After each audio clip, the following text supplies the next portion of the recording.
Love approach வந்து வேற லெவலில் இருந்தது, பயங்கரமாக இதுவாக போச்சு வைரலாக. ஸோ நீங்கள் எப்படி அவங்கள லவ் பண்ணுறதுக்கு முன்னாடி அவங்க அப்ரோச் பண்ணணும்னு தோணுச்சா இல்லையா? ஏன்னா ஒருத்தங்கிட்ட ஒரு பொண்ணுகிட்ட போய் சொல்லும் போதே தயக்கம் அதிகமாக இருக்கும், லவ் பண்ணுறோம் அப்படின்னு சொல்லி. அவ்வளோ பேர் ப்ரெஸ்ஸு மீடியா லைவ் போயிட்டுருக்கு, பட்டுன்னு அந்த பொண்ணு லவ் பண்ணுன்னு சொல்லிட்டீங்க சார். நாங்கள் லவ் பண்ணிட்டு தான் இருந்தோம். அது வந்து கல்யாணத்துக்கான ப்ரொபோசல். நாங்கள் ஸ்கூல்ல இருந்தே எங்களுக்குள்ள லவ் தான். ஸோ எனக்கு வந்து அந்த ஸ்டேஜில் வந்து கல்யாண ப்ரொபோசல் தான் நான் பண்ணியிருந்தேன். எனக்கு கல்யாணம் பண்ணி, ஏன்னா அது வரைக்குமே நாங்கள் ரிலேஷன்ஷிப் இருந்தோம். அடுத்த கட்டத்தை பற்றி நாங்கள் யோசிக்கல. அந்த டைமில் தான் எனக்கு சரி கல்யாணம் எனக்கு படம் நடந்துருச்சு. ஏன்னா நான் படம் பண்ணதுக்கு அப்புறம் தான் கல்யாணம் பண்ணணுன்றதுல ரொம்ப குறிக்கோளாக இருந்தேன். ஏன்னா இவங்க அது யோசிக்கல. ஏன்னா நான் நிறைய டைம் சான்ஸ் கிடச்சி ரிஜெக்ட் ஆகும்போது எல்லாமே இவங்க கல்யாணம் பண்ணிக்கலாம் வா, ஏன்னா நான் ரொம்ப லோவாக இருக்கேன், தனியாக இருக்கேன்னு சொல்லிட்டு அவங்க அதை சொல்லுவாங்க. எனக்கு என்னன்னா படம் பண்ணிட்டு நான் என்னைக்கு என்னால் இவங்களை நல்லா பார்த்துக்க முடியும், நான் எனக்கு ஒரு கான்ஃபிடன்ஸ் தான் அன்னைக்கு கல்யாணம் போகணும்னு நினச்சேன். எனக்கு அந்த ஸ்டேஜ்ல இருந்து என் லைஃப் மாறும்னு நான் நம்பினேன். அன்னைக்கு அவங்கள்ட்ட சொல்லணும்னு தோணுச்சு. சொன்னது அதுதான்.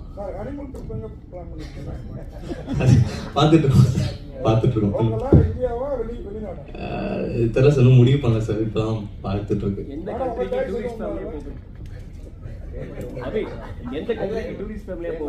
எந்த கண்ட்ரிக்கா சார்?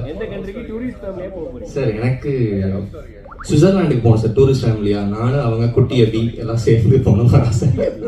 அதுதான் சார். உங்க ஹஸ்பண்ட் வந்து ஒரு பெரிய லெவலுக்கு வந்துட்டாருன்னா பெரிய லெவலத்துல அதுக்கப்புறம் ஒய்ஃப் கண்ட்ரோல்ல வந்துருவாங்க. ஸோ ஹஸ்பண்ட் அதே மாதிரி கண்ட்ரோல் எடுப்பீங்களா இல்லை அவர் பாட்டு ஃப்ரீயா போயிட்டு வரா அப்படின்னு விட்டுருவீங்களா? கண்ட்ரோல் தான் சார் இருக்கு. இல்லை சூசிங் கூட சொல்லுங்க. ஸ்டோரி கூட சில பேர் விஜயானந்தி சாருடைய ஒய்ஃப் தான் ஃபுல்லாக பார்த்துக்கிறாங்க, ஸ்டோரியிலேருந்து எல்லாமே. அந்த மாதிரி மாறதுக்கான வாய்ப்பு இருக்குமா அப்படின்னு கேட்குறேன். அப்படிலாம் இல்லை சார், எப்போவுமே ஒரு ஃப்ரெண்டாக தான் இருந்திருக்கோம். 10th 9thலேருந்தே நல்ல ஒரு ஃப்ரெண்ட்ஸாக தான் இருந்திருக்கோம். அதே தான் இப்போயும் கண்டினியூ ஆகும். நல்ல ஃப்ரெண்ட்லி இதுதான் இருக்கணும். கண்ட்ரோலிங்லாம் எதுவும் இல்லை.